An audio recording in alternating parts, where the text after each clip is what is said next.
Digital marketer আমরা যারা আছি বা আমরা যারা ডিজিটাল মার্কেটিং নিয়ে কাজকর্ম করছি বা ডিজিটাল মার্কেটিং শিখছি, তারা খুব গুরুত্বপূর্ণ দু একটা বিষয় আমরা মিস করি, যেটা আমরা বুঝতেও চাই না বা যে জিনিসটা আমরা খেয়ালই দেই না, গুরুত্বই দেয় না বা আমাদের মাথায়ও আসে না এরকম।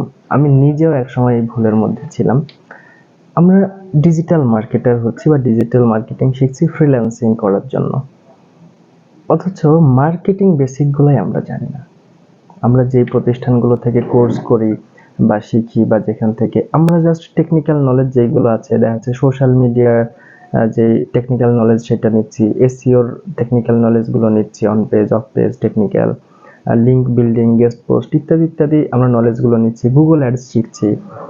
কিন্তু এক্স্যাক্ট যে মার্কেটিংটা কি এইটাই বুঝি না। বিজনেস কিভাবে একটা বিজনেস শুরু হয়, একটা বিজনেসের জন্য মার্কেটিং কেন প্রয়োজন, মার্কেটিং এর জন্য খুব ইম্পর্টেন্ট একটা বিষয় সেলস নিয়ে আমরা মোটেও পড়াশোনা করি না, কোনো ভিডিও দেখি না বা নিজের স্কিলটা ডেভেলপ করি না সেলসের দিকে। আমরা 2-3 বছর 4 বছর 5 বছর যাবৎ ডিজিটাল মার্কেটিং নিয়ে কাজকর্ম করছি, বাট এক্স্যাক্ট মার্কেটিং এর বেসিক জিনিসগুলো কি সেটা আমাদেরকে কেউ প্রশ্ন করলে আমরা চুপ হয়ে যাই।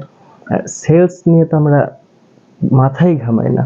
ডিজিটাল মার্কেটার আমরা অনেক বড়, বাট সেলসের এসও বুঝি না, সেলসের যেই বেসিক ব্যাপারগুলো এইগুলো বুঝি না।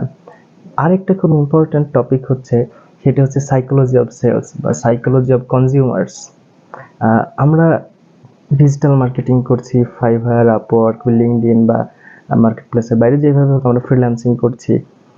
আমাদের তো অনেক স্বপ্ন আছে আমরা ফ্রিল্যান্সিং করে বড় হব, বাট আমরা সাইকোলজি অফ সেলস এটাই বুঝি না, বিজনেস সাইকোলজি এইটাই বুঝি না, এমনকি বোঝার চেষ্টাও করি না, আমাদের শেখার প্রয়োজনও মনে করি না। যার ফলে হয় কি, আমরা অনেক ডিজিটাল মার্কেটাররা একটা পর্যায়ে পরে ঝরে যাই বা আমরা হয়তো বা খুব ভালো কিছু করতে পারি না, হয়তো কিছু কাজ করি বা ওই আমাদের ডিজিটাল মার্কেটিং স্কিলটাকে একটা অনন্য উচ্চতায় আমরা নিতে পারি না, বা আমরা ডিজিটাল মার্কেটিং থেকে নিজের একটা বিজনেস দাঁড় করাইতে পারি না, বা এইটাই আমাদের সমস্যা। আশা করি এই বিষয়গুলো আপনারা মাথায় রাখবেন ইনশাআল্লাহ। আসসালামু আলাইকুম।